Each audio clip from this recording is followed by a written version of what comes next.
कहानी के सभी पात्र, घटनाएं और स्थान पूरी तरह काल्पनिक है। इनका किसी भी व्यक्ति या वास्तविक घटना से कोई संबंध नहीं है। मैं सृष्टि यह पूरी कहानी अपनी आवाज़ में रिकॉर्ड करती हूँ ताकि आप तक एक बेहतरीन मनोरंजन पहुँचा सकूँ। अगर आपको मेरी आवाज़ और कहानियाँ पसंद आती है तो कृपया हमारे चैनल को सब्सक्राइब जरूर करें और वीडियो को लाइक व शेयर करना ना भूलें। माफिया किंग की लाडो पार्ट 8। पिछले पार्ट में आप लोगों ने पढ़ा कि माफिया ब्रदर्स ने आयंसी को बचा लिया और वो लोग वहाँ से निकल गए। अब आगे रात का घना अंधेरा था। पता नहीं वो रात का कौन सा पहर था जब उनकी बस ने जयपुर में कदम रखा था। आयंसी राघव के कंधे पर सर रख सुकून की नींद सो रही थी, लेकिन उसके तीनों भाइयों के आंखों में नींद का एक कतरा भी नहीं था। सिया, आविक और तनी एक जगह बैठी थी और आरव और विवान साथ में बैठे थे। रह रहकर उनके मन में एक ही ख्याल आ रहा था कि अगर समय पर वो लोग नहीं पहुंचते तो पता नहीं क्या हो जाता। आयंसी को कुछ होने के डर से ही उनकी रूह कांप जाती है। राघव प्यार से आयंसी के सर पर हाथ फेर मन में कहता है, आज तो तुमने हमें डरा ही दिया गुड़िया। अगर तुम्हें कुछ हो जाता तो हम मॉम डैड को क्या जवाब देते।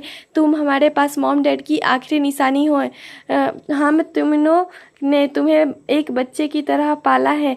हम तुम्हारे शरीर पर एक खरोच भी बर्दाश्त नहीं कर सकते और उन लोगों ने तुम्हारे साथ इतना घटिया हरकत करने की सोची, उसकी कीमत तो उन्हें चुकानी पड़ेगी। वो हाल करूँगा उनका कि उन लोगों की रूह तक कांप जाएगी। इस वक्त राघव के चेहरे पर दुनिया जहाँ का गुस्सा था, उसकी आंखें गुस्से से एकदम लाल हो गई थी। वो आयंसी के मासूम चेहरे को देखता है। आयंसी की होठों पर नींद में भी मुस्कान थी। उसकी मुस्कान देख राघव का गुस्सा पल भर में छुमंतर हो जाता है।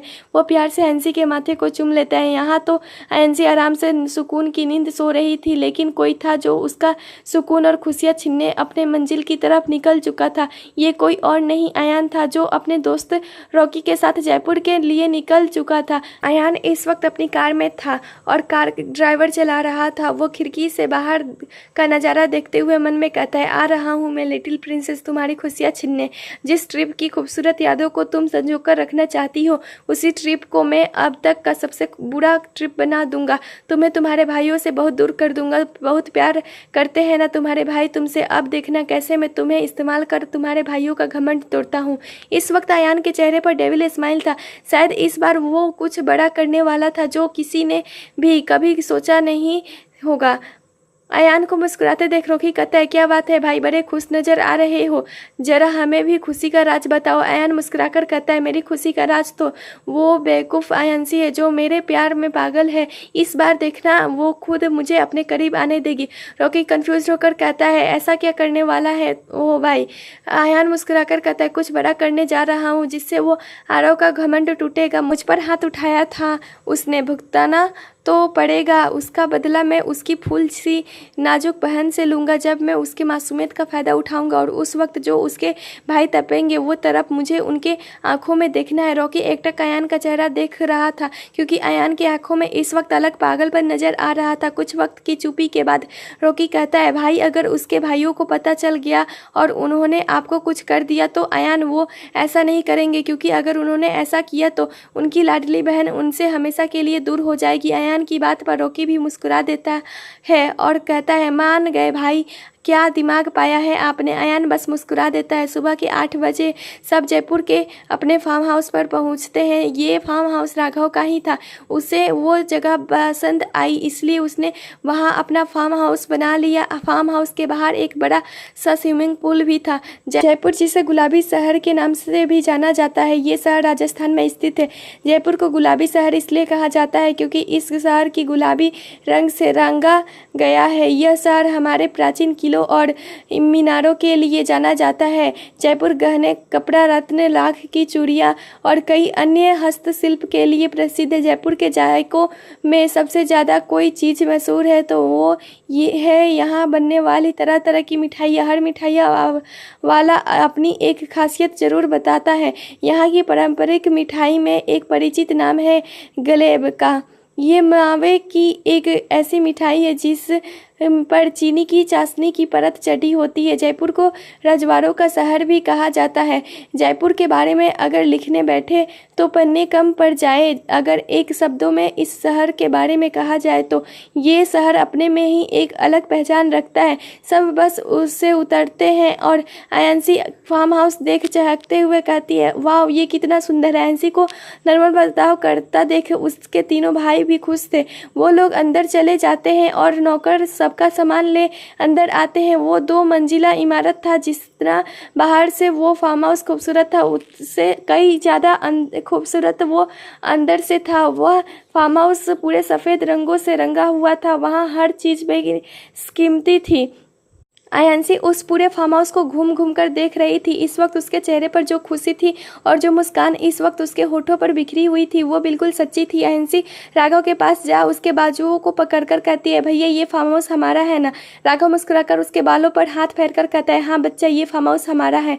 तानी अपनी सेल्फी लेने में बिजी थी और सिया किचन में थी और अभी भी उसके साथ की किचन देखने गई थी। सिया किचन से बाहर आकर कहती है, आप सब लोग थक गए होंगे, आराम कर लीजिए, मैं तक नाश्ता बना देती हूँ। राघव उसकी कोई ज़रूरत नहीं है, थक तो तुम भी गई होगी।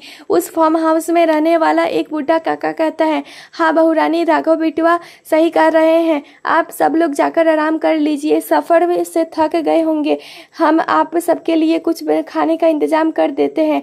वो सब अपने कमरे में चले जाते हैं। सब रेडी होकर अपने रूम से आ जाते हैं। आज तानी और सिया ने अनारकली सूट पहन रखा था और बालों को खुला छोड़ रखा था। वहीं अभी ने लॉन्ग गुजराती वाला स्कर्ट और उसके ऊपर कोटी वाला टॉप पहन रखा था और गले में स्कार्फ, एक हाथ में सिल्वर की चूड़ियाँ और दूसरे में घड़ी और पैरों में जूती।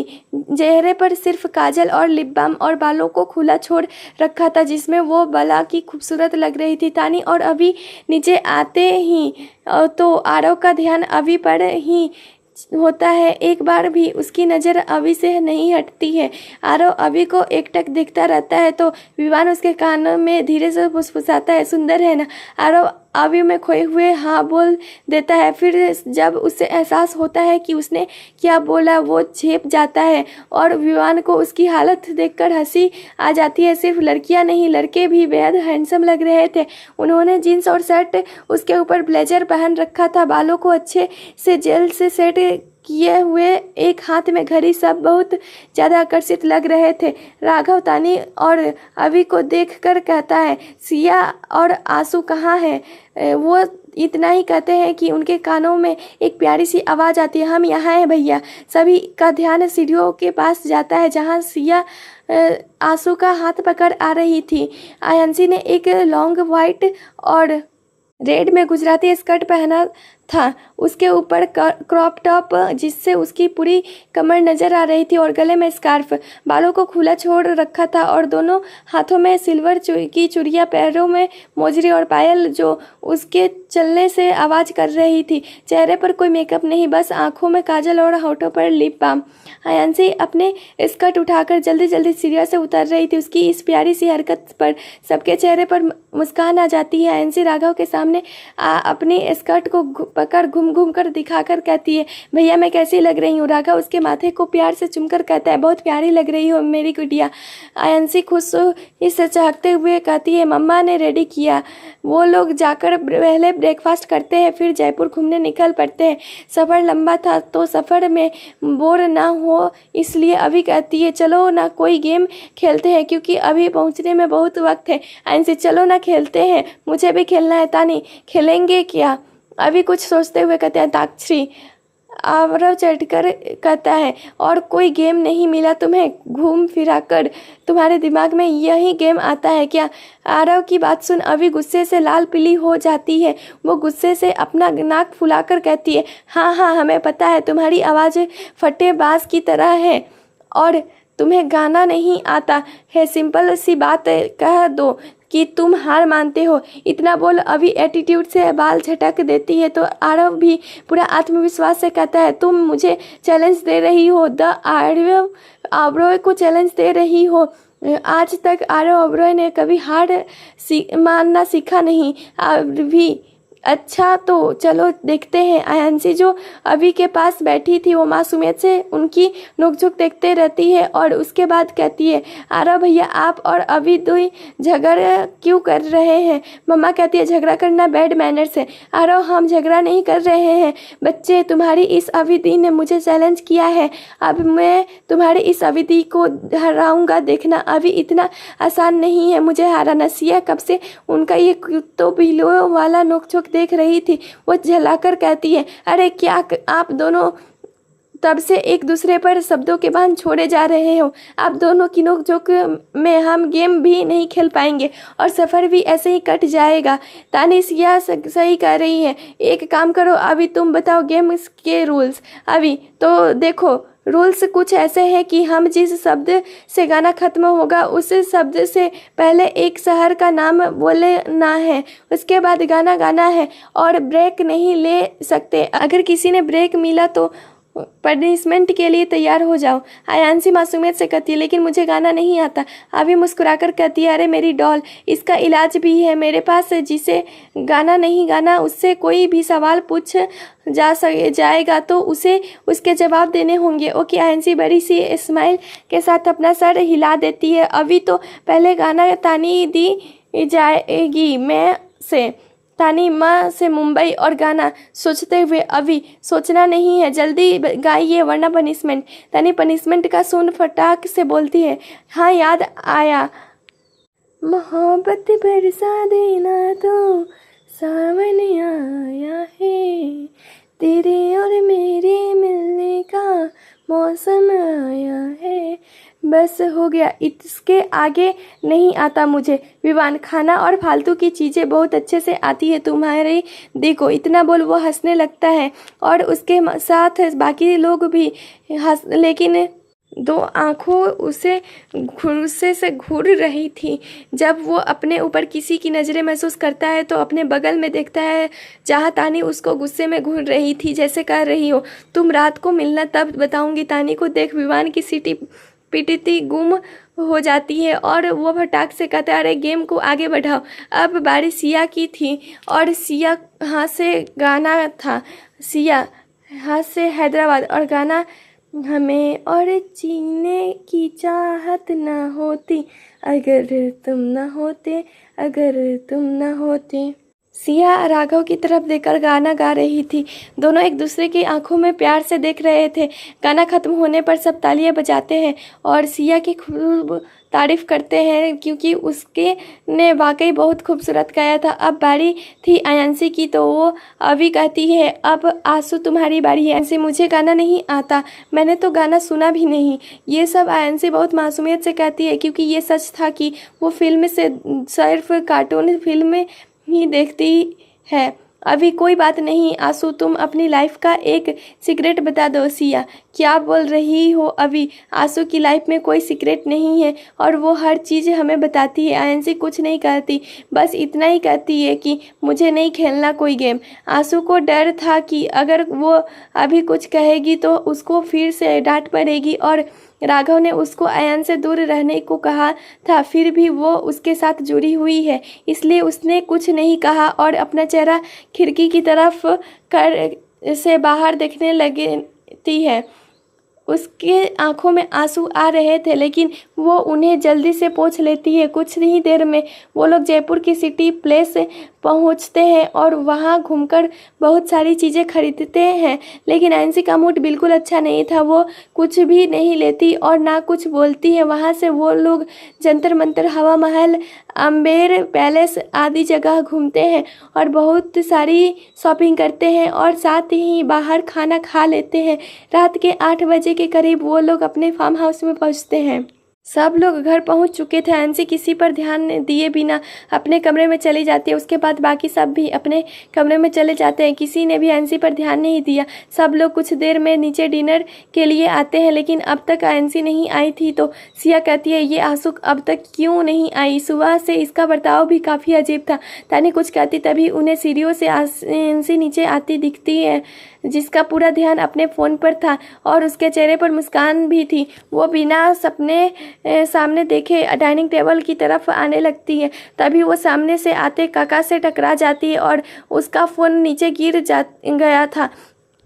आयंसी जल्दी से फ़ोन उठाती है तो देखती है उसका फ़ोन बंद हो गया और चालू नहीं हो रहा। ये देख वो काफ़ी परेशान हो जाती है। वो बार बार उसको चालू करने की कोशिश करती है लेकिन उससे होता ही नहीं। तभी वो काका से कहती है, माफ़ करना बेटिया, हमारा ध्यान नहीं था। उस काका की बातें सुन आयंसी को गुस्सा आ जाता है। वो गुस्से में कहती है, क्या माफ़ करना, आपको पता भी है आपके वजह से मेरा फ़ोन ख़राब हो गया, कीमत भी पता है आपको। इसकी पूरी ज़िंदगी में मेरे घर में काम करेंगे तो इसकी कीमत नहीं चुका पाओगे क्योंकि औकात नहीं है आपकी।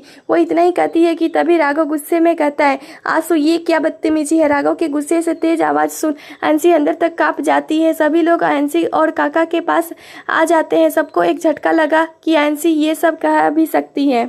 उन्हें तो विश्वास ही नहीं हो रहा था कि ये उन्हीं की आयंसी है क्योंकि उनकी आंसू कभी किसी से बदतमीजी बात नहीं करती थी। राघव ने पहली बार इतने गुस्से में आयंसी से ऐसा कहा था। वो फिर कहता है, अभी माफ़ी मांगो काका से। आयंसी रोते हुए कहती है, मैं नहीं माफ़ी मांगूंगी, आप इस नौकर के लिए मुझे डांट रहे हो ना, इसलिए इन्हें कुछ क्यों नहीं कहा, मेरा मोबाइल ख़राब कर दिया इन्होंने। आरव गुस्से में कहता है, आंसू बहुत ज़्यादा हो रहा है अब, और ये क्या नौकर लगा रखा है। आज तक हमने इन्हें अपने पिता का दर्जा दिया और तुम इन्हें नौकर कहकर इनका अपमान कर रही हो। आयंसी की आंखों में आंसू आ जाते हैं। वो रोते हुए कहती है, ये मेरे पापा नहीं है, कुछ नहीं है मेरे।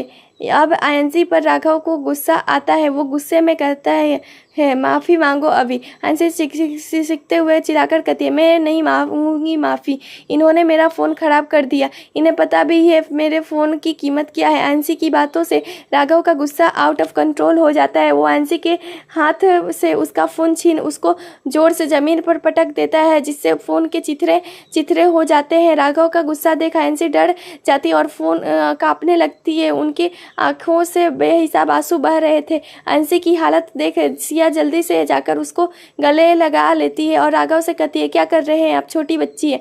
काका, हाँ बेटा जाने दो ना, छोटी बच्ची है, नादान है। राघव गुस्से में कहता है, नहीं काका, अगर आज इसकी गलतियां को नादानी का नाम दे दिया तो ये फिर यही करेगी। विवान ने सही कहा रहे हैं भाई, आंसू ने आज हद कर दी है। आरव जाकर आंसू को सीसिया के अलग करता है और कहता है, माफ़ी मांगो वरना मुझसे बुरा कोई नहीं होगा। आंसू हिचकियाँ लेते हुए सॉरी कहती है। ज़्यादा रोने के कारण उसका सांस लेने में दिक्कत हो रही थी। किसी के कुछ सोचने समझने से पहले आयंसी बेहोश हो जाती है लेकिन ज़मीन में गिरने से पहले आरव उसको थाम लेता है। आयंसी को बेहोश देख सब डर जाते हैं। आरव जल्दी से उसको गोद में उठा उसके रूम में ले जाता है। तब विवान उसके चेक करता है। राघव परेशान होकर कहता है, कैसी है आंसू। विवान, भाई आंसू ठीक है लेकिन शायद ज़्यादा डर गई है इसलिए बेहोश हो गई। राघव अपना हाथ दीवार पर मारकर गुस्से में कहता है, सब मेरी गलती है, मुझे मेरी बच्चों को इतनी डांटना ही नहीं चाहिए था। और भाई गलती आपकी नहीं या हमारी नहीं, आंसू ने जो आज किया उसके लिए उसको डांटना जरूरी था। विवान कुछ सोचते हुए कहता है, कितना अजीब बात है ना, आज इससे पहले आंसू ने ऐसा बिल्कुल नहीं किया, फिर आज अचानक से ये सब एक पल को लगा कि ये हमारी आंसू तो है लेकिन इसके कहे शब्द उसके नहीं है। आरव ये सब जरूर आंसू ने किसी के कहने पर किया होगा। वो दोनों राघव की तरफ देखते हैं जो किसी गहरी सोच में डूबा था। विवान के हिलाने से वो होश में आता है। विवान, आप ठीक है ना भाई। राघव सिर्फ हम कहता है। तभी उन्हें सिया की आवाज़ आती है जो कह रही थी कि आंसू को होश आ गया। सब लोग आयंसी के बेड में पास जाते हैं तो आयंसी राघव को देख सिया से के गले लग जाती है और रोने लगती है। तब राघव जाकर उसके पास बेड पर बैठता है और उसके बालों में प्यार से हाथ फिराते हुए कहता है, बच्चा मेरी तरफ देखो। आयंसी सिसकते हुए, नहीं आप डांटोगे। राघव, नहीं डांटूंगा बच्चा, मेरी तरफ देखो। आयंसी राघव की तरफ देखती है। आयंसी का पूरा चेहरा आंसुओं से भीगा हुआ था। राघव को आयंसी की ऐसी हालत देख बहुत तकलीफ होती है। वो उसका चेहरा प्यार से अपने हाथों में ले उसके आंसू पोंछकर कहता है, बच्चा आज तुमने ऐसा क्यों किया, क्यों कहा के साथ बदतमीजी किया, बताओ। क्योंकि मेरी आंसू तो कभी किसी को हर्ट नहीं करती है ना, वो तो बहुत अच्छी है, सबसे अच्छे से बिहेव करती है, फिर आज तुमने ऐसा क्यों किया? आंसी सिसकते हुए कहती है, मुझे नींद आ रही है। इतना बोल वो रजाई ओढ़कर सो जाती है। उसके बाद कोई भी उससे कुछ नहीं कहता है। राघव साइड टेबल पर एक न्यू लेटेस्ट फ़ोन रखता है, फिर सबके कमरे में किससे बाहर चले जाते हैं। सबके जाने के बाद आंसी अपना चेहरा रजाई से बाहर निकालती है। उसके आंखों में बेहिसाब आंसू गिर रहे थे। वो उठकर बेड पर बैठ जाती है और टेबल पर रखा फ़ोन जल्दी से उठा उसमें अपने पुराने फ़ोन का सिम डाल देती है, जिससे उसका फ़ोन स्टार्ट हो जाता है। तभी उसका फ़ोन बजता है। वो फ़ोन में फ्लैश हो रहे नंबर को देखती है तो एक गहरी सांस लेकर कॉल उठाती है। सबके जाने के बाद आंसी जल्दी से अपने नए फ़ोन से पुराना फ़ोन का सिम डालकर फ़ोन करती है। तभी उसके फ़ोन में कॉल आता है। वो एक गहरी सांस लेकर फ़ोन उठाती है। तब उस सामने से कहा जाता है, कैसी है लिटिल प्रिंसेस? आंसी रोते हुए कहती है, भैया ने डांटा। एंड क्यूट डांटा मेरी प्रिंसेस को। आंसी सिसकते हुए कहती है, क्योंकि मैंने काका से बदतमीजी किया, लेकिन ऐसा करने के लिए तो आपने कहा था। आंसी, हाँ प्रिंसेस, मैंने कहा था, लेकिन क्योंकि मैं देखना चाहता था तुम्हें कि तुम्हारे तीनों भाई तुमसे प्यार नहीं करते। देखा नहीं तुमने, एक नौकर के लिए तुम्हें डांटा एंसी, लेकिन गलती तो मेरी थी। मुझे काका से ऐसे बात नहीं करना चाहिए था। एंड प्रिंसेस, वो सब एक नौकर है, उसके लिए क्यों इतना सोचना? अच्छा ये सब छोड़ो, घर से बाहर आओ, मैं तुम्हारा इंतज़ार कर रहा हूँ। इतना बोल आयान फ़ोन काट कर देता है। आयांसी फ़ोन को देखते हुए खुद से कहती है, अगर आरव भैया ने देख लिया तो गुस्सा करेंगे, लेकिन मुझे नीचे तो जाना पड़ेगा वरना आयान गुस्सा हो जाएंगे। वो अपना फ़ोन वहीं बेड पर छोड़ अपने कमरे से निकल जाती है। जब वो अपने आसपास देखती है तो उसे कोई नज़र नहीं आता। वो जल्दी से फार्म हाउस से बाहर निकल जाती है। जब वो बाहर आती है तो उसे आयान नज़र आता है, जो उसके फार्म हाउस के बाहर खड़ा था। उसे देख आयांसी के मुरझाए चेहरे पर चमक आ जाती है। जैसे आयान की नज़र आयांसी पर पड़ती है, वो तो सब कुछ भूल आयांसी के ऊपर से नीचे देखने लगता है। आयांसी ने एक पिंक कलर की शॉर्ट्स और वाइट कलर का क्रॉप टॉप पहन रखा था। उसने कपड़ों में आंसी के गोरे पैर और कमर साफ नजर आ रहे थे। पैरों पर स्लीपर्स और बालों को खुला छोड़ रखा था। उसने आंखों रोने की वजह से हल्की सूजी हुई थी, जिसमें वो और प्यारी लग रही थी। आंसी जल्दी से अयान के पास जा उसको गले लगा लेती है। पहले तो अयान भी उसके इस हरकत से चौंक जाता है, क्योंकि आंसी ने पहली बार खुद से पहल की थी। अयान भी आंसी को कसकर गले लगा लेता है और उसकी खुली कमर पर हाथ फेरने लगता है, जिससे आयांसी को थोड़ा असहज महसूस होता है और वो अयान से दूर होकर कहती है, अयान आपको पता है मैंने आपको बहुत मिस किया। अयान, मैंने भी तुम्हें बहुत मिस किया प्रिंसेस। तुम्हें अरे बिना एक एक बाल काटना मेरे लिए मुश्किल हो रहा था। पता है जब तुम लंदन से चले गई मैंने तुम्हें कितना याद किया। ये सब अयान दुखी होने का नाटक करते हुए कह रहता है, जिससे आयांसी उसकी बातों में फंस जाती है। वो प्यार से अयान का चेहरा अपने नन्हे नन्हे हाथों में पकड़ कहती है, मैंने भी आपको बहुत मिस किया है, आपसे बहुत प्यार करती हूँ, नहीं रह सकती आपके बिना। ये सब बोलते बोलते आयांसी की आंखें फिर से नम हो जाती है। आयांसी के होठ काँप रहे थे। अयान का ध्यान उसके मुलायम गुलाब से पंखुड़ी जैसे होठों पर चला जाता है। वो आयांसी का चेहरा अपने हाथों में थाम अपना चेहरा आयांसी के चेहरे के करीब करने लगता है। वो जैसे ही आयांसी के होठों में अपने होठ रखने वाला होता है, तभी वहाँ एक रौबदार आवाज़ आती है, क्या हो रहा है ये? उस आवाज़ को सुन आयांसी झट से अयान से दूर हो जाती है और अपने सामने खड़े शख्स को देख डर से कांपने लगती। ये आवाज़ किसी और की नहीं, राघव की थी। उसके साथ आरव और विवान भी थे। उन तीनों की आंखें अयान को देख गुस्से से लाल हो जाती है। आरव ना आव देखता है और ना ताव, सीधा अयान के चेहरे पर मुक्का की बरसात करने लगता है। वो उसे मारते हुए गुस्से में कहता है, तुझे बोला था ना मेरी बहन से दूर रह, लेकिन तुझे मेरी बात समझ नहीं आई। अगर अयान मार खाते हुए कहता है, मैं आयांसी से प्यार करता हूँ और वो भी मुझसे प्यार करती है, तो तुम क्यों हमारे प्यार के दुश्मन बने पड़े हो? आरव का गुस्सा देख आयांसी के अंदर तक कांप जाती है और रोने लगती है। अयान पर गुस्सा आरव और विवान को भी बहुत आ रहा था, लेकिन वो ये भी जानते थे कि आयांसी उन्हें ही गलत समझेगी। जब आरव मारते मारते अयान को अधमरा कर देता है। तो आयांशी रोते हुए अयान के पास जाने लगती है, लेकिन उससे पहले ही राघव उसका हाथ पकड़ रोक देता है। आयांशी रोते हुए अपना हाथ छुड़वाने की कोशिश करते हुए कहती है, भैया छोड़ो ना, प्लीज़ जाने दो ना, आरव भैया अयान को मार देंगे, मैं बहुत प्यार करती हूँ उनसे, नहीं रह सकती उसके बिना। आयांशी की बातें सुन राघव को बहुत गुस्सा आ रहा था, लेकिन फिर भी वो अपना गुस्सा काबू कर विवान से सख्ती से कहता है, आंसू को अंदर ले जाओ। आयांशी गुस्से में चिल्लाकर कहती है, मुझे नहीं जाना अंदर, मुझे अयान चाहिए। आयांशी की बातें सुन आरव जो अयान को मार रहा था वो रुक जाता है और गुस्से में आयांशी से कहता है, भाई के साथ जाओगी या मेरे साथ जाओगी अंदर। आरव की बातें सुन आयांशी डर जाती है और विवान के साथ अंदर चले जाती है। आयांशी के जाने के बाद राघव की आंखें गुस्से से लाल हो जाता है। वो अयान के पास जा उसको कॉलर पकड़ जमीन से उठाता है और गुस्से में दांत पीसते हुए कहता है, मन तो कर रहा है तुझे जान से मार दूं, लेकिन अभी ऐसा कर नहीं सकता क्योंकि मेरी बच्ची तुझसे प्यार करती है और ये बात मैं बहुत अच्छे से जानता हूँ, तुझे उससे कोई प्यार नहीं। अगर अगली बार से मेरी बच्ची के आसपास भी तुम नज़र आए तो मैं वार्निंग नहीं दूंगा, सीधा जान से मारूंगा। और तुम्हें पता है भी होगा, जब माफिया किंग किसी को मौत देता है तो आसान मौत नहीं होता। इतना बोल राघव अयान को अपने आदमियों के पास फेंक देता है और कहता है, इसे कचरे को बाहर फेंको यहाँ से। राघव के आदमी अयान को वहाँ से लेकर जाते हैं और सड़क पर फेंक आते हैं जैसे वो कोई कचरा हो। कुछ ही देर में वहाँ एक गाड़ी आती है और उसमें बैठा शख्स अयान को अपने गाड़ी में बैठा अपने साथ ले जाता है।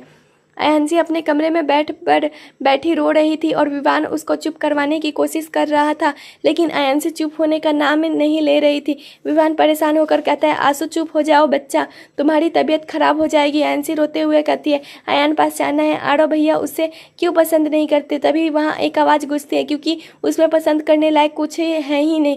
आयांशी और विवान आवाज़ की दिशा में देखते हैं जहाँ आरव खड़ा था और उसके साथ राघव। वो दोनों कमरे के अंदर आते हैं। अंदर आने से पहले रूम को अंदर से लॉक कर लेते हैं और ताकि कोई भी वहां ना आए।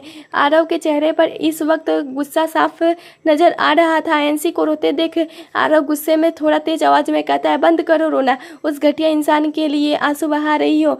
आरव की तेज आवाज से आयांशी झट से अपने आंसू पोंछ लेती है और सिसकते हुए कहती है, अयान पास जाना है, उसे को चोट लगी है। आरव गुस्से में कहता है, कहीं नहीं जाओगी तुम, और मैंने तुम्हें मना किया था ना उस लड़के से मिलने के लिए, और वो घटिया आदमी सीधा यहाँ आ गया और आया तो आया, और वो क्या नीचे हरकत करने वाला था वो तुम्हारे साथ। इतना बोल आरव जोर से अपना हाथ दीवार में मारता है, जिससे आयांशी अंदर तक कांप जाती है और जोर जोर से रोना स्टार्ट कर देती है। आयांशी को रोते देख विवान उसको गले लगा लेता है और उसके बालों पर हाथ फेरते हुए कहता है, शांत करने की कोशिश करता है, लेकिन आयांशी का रोना कम नहीं होता।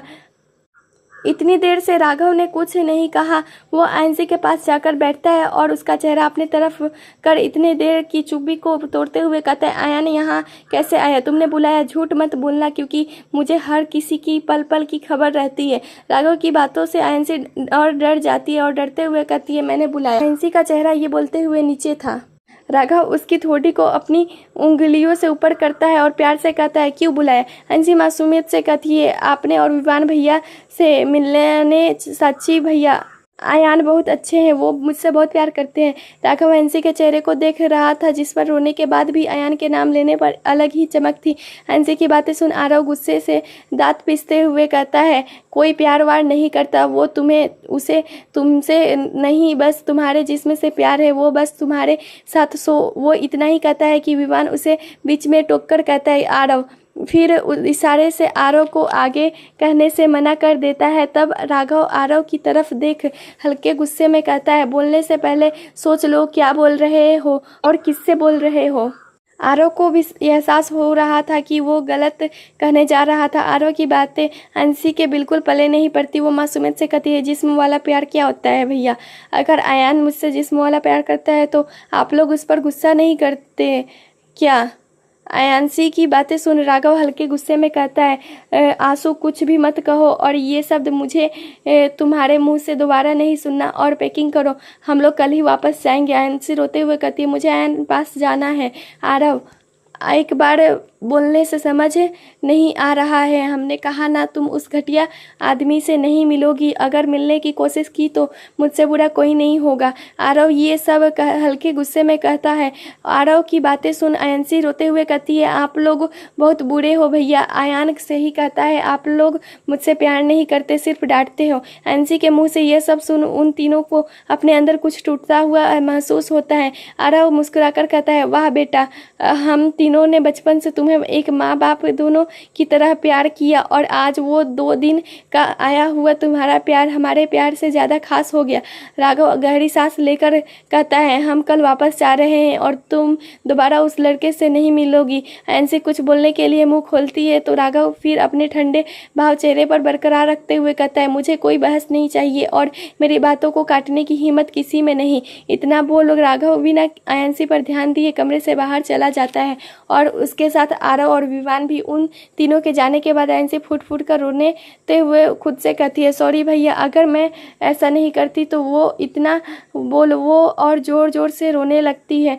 और जब वो लोग वापस आए थे उस समय की बातें याद करने लगती है, जब वो वापस घर आई थी तो और कमरे में गई थी, उस वक्त वो को याद कर पूरी तरह रोने लगती है और रोते हुए कहती है, अब मैं क्या करूँ, किसके हेल्प लूँ, आयान को भी नहीं बता सकती। वरना आयांशी बुरी तरीके से रोने लगती है और रोते हुए ही सो जाती है। उसके चेहरे पर अभी भी आंसुओं के निशान थे जो अब भी सूख चुके थे। उसका प्यारा सा मासूम चेहरा पूरा मुरझा गया था। राघव छत पर खड़ा सिगरेट की कस ले रहा था। उसका हाथ एक पॉकेट में था, उसके हाथ आरव और विवान भी थे। राघव के चेहरे पर किसी प्रकार का कोई भाव नहीं था। उसके चेहरे पर कोई गुस्सा नजर नहीं आ रहा था और न किसी प्रकार की चिंता। राघव को कुछ न बोलता देख आरव गुस्से में कहता है, भाई आपने देखा ना, वो कमीना आयान आंसू का फायदा उठाने की कोशिश कर रहा है। आज उसने किस किया, कल पता नहीं क्या कर दे। ये सब बोलते वक्त आरव का दिल बैठा जा रहा था। उसे डर था कि कहीं आयांशी के साथ कुछ उल्टा सीधा ना हो जाए। आरव फिर कहता है, हमें कुछ करना होगा, हम लोगों ऐसे हाथ पर हाथ धरे नहीं बैठ सकते। विवान आरव की हाँ में हाँ मिलाते हुए कहता है, आरव सही कह रहा है। उस आयान की संगति से हमारी मासूम सी आंसू ने आज पहली बार किसी से बदतमीजी से बात की। राघव सिगरेट को नीचे गिरा अपने पैरों से मसलते हुए कहता है, संगति के कारण नहीं, डर के कारण। राघव की बातें सुन दोनों चौंक जाते हैं और साथ में कहते हैं, डर के कारण मतलब? राघव ये तो आंसू ही बताएगी हमें अगला दिन। राघव ने सबको कह दिया था कि वो लोग वापस जा रहे हैं और इस पर किसी ने भी सवाल नहीं उठाए। अभी सुबह सुबह पहले ही एयरपोर्ट के लिए निकल चुकी थी क्योंकि उसे काम से लंदन जाना था। उस सबके सामान गाड़ी में रखवा दिए गए थे और काका किचन में सबके रास्ते में खाने के लिए खाना पैक कर रहे थे। वो इस वक्त किचन में अकेले थे, तभी वहाँ आयांशी आती है और तो काका उन्हें देख प्यार से कहते, क्या हुआ गुड़िया, कुछ चाहिए क्यों? आयांशी अपने कान पकड़ नम आंखों से कहती है, सॉरी काका, कल मैंने आपसे मिसबिहेव किया ना। काका उसके हाथ उसके कानों से हटा मुस्कुराकर कहते हैं, माफ़ी मांगने की ज़रूरत नहीं है बिटिया, तुम तो हमारी गुड़िया रानी हो। हम अपनी गुड़िया की बातों का बिल्कुल बुरा नहीं मानते। काका की बातें सुन आयांशी रोते हुए कहती है, मैं बहुत बुरी हूँ ना? काका मुस्कुराकर कहते हैं, बिल्कुल नहीं, मेरी गुड़िया रानी भी तो बहुत अच्छी है। आयांशी झट से उनके गले लग जाती है। कोई था जो दरवाजे पर खड़ा उन दोनों को देखकर मुस्कुरा रहा था और ये कोई नहीं, राघव था। कुछ ही देर में वो लोग वहाँ से निकल जाते हैं। पूरे रास्ते आयांशी गुमसुम रहती है और खिड़की के बाहर का नज़ारा देखते रहती है। देर रात वो लोग घर पहुँचते हैं। आयांशी बिना किसी पर ध्यान दिए अपने कमरे में चली जाती है और सिया उसको जाते हुए देख कहती है, ये आंसू आजकल बहुत अजीब बर्ताव करती है। तानी, हाँ मैं सही बोल रहा तुमने, हमारी आंसू ऐसी तो नहीं थी। राघव, ऐसा कुछ नहीं है, बस वो बड़ी हो रही है इसलिए हर वक्त उसका मूड चेंज होते रहता है। सब इस वक्त हॉल में बैठे थे, सिर्फ आयांशी को छोड़। सिया सभी को देखते हुए कहती है, कल मुझे और तानी को दिल्ली जाना है, हमारी दोस्त की शादी है राघव, मैंने टिकट बुक कर दिया है तुम दोनों का। कुछ देर वो लोग बात करते हैं और अपने अपने कमरे में चले जाते हैं। राघव का कमरा, राघव वॉशरूम में था और सिया घड़ी चांद को निहार रही थी। तभी राघव वहाँ आ सिया को पीछे से बाहों में भर उसके कंधे पर अपनी ठोड़ी टिकाकर कहता है, क्या कर रही हो इतना रात को यहाँ? सिया मुस्कुराकर कहती है, आपको पता है जब हवा का झोंका चेहरे की छूती है तो दो चीज़ याद आती है, एक इबादत, दूसरी मोहब्बत, और मेरे लिए तो दोनों आप ही हो। सिया की बातों से राघव के चेहरे पर मुस्कान आ जाती है। वो उसे अपने तरफ पलट उसके माथों को प्यार से चूम लेता है और राघव के होठों का स्पर्श अपने माथे पर महसूस कर सिया की आंखें अपने आप बंद हो जाती हैं। अचानक से उसके जहन में कुछ आता है तो वो राघव की तरफ देखते हुए घबराकर कहती है, आंसू? राघव, क्या हुआ आंसू को? सिया, आपको आजकल आंसू का बर्ताव कुछ अजीब नहीं लगता? वो ऐसी तो नहीं थी। राघव, तुम आराम से कल अपनी फ्रेंड की शादी में जाना और आंसू की चिंता छोड़ दो, मैं हूं ना, मैं उससे बात करूंगा। सिया, प्यार से बात कीजिएगा। सिया की बात सुन राघव मुस्कुरा देता है और कुछ ही देर में वो लोग सो जाते हैं। सिया तो सो चुकी थी लेकिन राघव की आंखों में नींद कोसों दूर तक नहीं थी। अगली सुबह सिया पड़तानी दिल्ली के लिए निकल चुके थे। जाने के पहले वो लोग एक बार आयंसी को देखकर गए थे, लेकिन उस वक्त आयंसी सो रही थी। सब नीचे डाइनिंग टेबल में आयंसी का इंतजार कर रहे थे, लेकिन अभी तक आई ही नहीं थी। आयंसी का कमरा, आयंसी सोकर उठती है। उसका पूरा आँख सूजा हुआ था, जो इस वक्त बात की गवाही दे रहा था कि पूरी रात उसने रोककर बिताई है। आयंसी बेड से उतरती है, तभी उसके फ़ोन में एक नोटिफिकेशन आता है। वह टेबल से अपना फ़ोन उठा, जब वो मैसेज खोलती है तो मैसेज देख उसकी आंखों में फिर नमी आ जाती है। वो फ़ोन साइड में रख वॉशरूम में चले जाती है। कुछ देर में वो नहाकर आती है और कबर्ड से एक टी शर्ट और क्रॉप निकाल पहन लेती है और पैरों में स्लीपर ले और बालों को खुला छोड़ रखा था। आयंसी अपना फ़ोन ले जब नीचे आती है तो देखती है सब डाइनिंग टेबल पर ही बैठे हैं। वो भी जाकर अपनी जगह बैठ जाती है। उसको कुछ न कहता देख राघव कहता है, क्या बात है, आज हमारी गुड़िया ने हमें गुड मॉर्निंग विश नहीं किया? आयंसी धीरे से कहती है, गुड मॉर्निंग भैया। आयंसी की सूजी आंखें किसी से छुपी हुई नहीं थी। उसकी सूजी हुई आंखें देख विवान कहता है, बच्चा तुम्हारी आंखें क्यों सूजी हुई है? विवान के सवाल पर आयंसी कुछ नहीं कहती, क्योंकि उसे समझ ही नहीं आया कि वो क्या जवाब दे। उसे कुछ ना बोलता देख विवान भी आगे कोई सवाल नहीं करता। सब नाश्ता करने लगते हैं। राघव आयंसी को खिलाते हुए खुद भी खा रहा था। इस वक्त आयंसी को खाना का बिल्कुल मूड नहीं था। आयंसी राघव से कहती है, भैया। राघव सिर्फ हम में जवाब देता है तो आयंसी कहती है, मुझे पैसे चाहिए। राघव, कितने? आयंसी डरते हुए कहती है, 5 लाख। आयंसी को इस वक्त काफ़ी डर लग रहा था, क्योंकि उसे राघव उसे डांटेगा। 5 लाख सुन सब चौंक जाते हैं। तो राघव कहता है, इतने पैसे क्यों चाहिए? राघव की बातें सुन आयंसी गुस्से में चिल्लाकर कहती है, देना है दीजिए, वरना मुझे नहीं बताना। इतना बोल वो अपने कमरे में भाग जाती है और बेड पर बैठ के बल लेटकर फूट कर रोने लगती है। तभी उसका फ़ोन बजता है। वो फ़ोन में फ्लैश हो रहे नंबर को देखती है और फ़ोन पर फ्लैश हो रहे नंबर को देख आयंसी अंदर तक काँप जाती है। वो जल्दी से फ़ोन उठाकर रोते हुए कहती है, आप क्यों कर रहे हो मेरे साथ ऐसा? प्लीज़ आप ऐसा मत करो ना। मैंने आपका क्या बिगाड़ा है? मेरे भाई को सब बता दूंगी। सामने से कोई शैतानी हंसते हुए कहता है, बता दो, उससे के बाद अंजाम भी याद कर लेना। मैं तुम्हारे भैया को वो दिखाऊंगा जो तुम सबसे छुपाने की कोशिश कर रही हो, और अगर वो तुम्हारे भैया ने देखा तो पता नहीं भी है क्या होगा। इतना बोल वो कॉल कट जाता है और आयंसी रोने लगती है। उसे वो वक्त याद आता है जब वो लोग जयपुर में घूमकर अपने फार्म हाउस वापस आए थे। नेक्स्ट पार्ट में फ्लैशबैक होगा। आगे की कहानी अगले भाग में पढ़िए। तब तक के लिए धन्यवाद। मेरे साथ ये कहानी सुनी है दोपहर 12:30 बजे, और अपनी समीक्षा देना ना भूलें। चैनल पर नए हैं तो चैनल को सब्सक्राइब करें और सुने एक रोज़ एक नई कहानी। तब तक के लिए आप हमारी पुरानी कहानियों को भी सुन सकते हैं। धन्यवाद।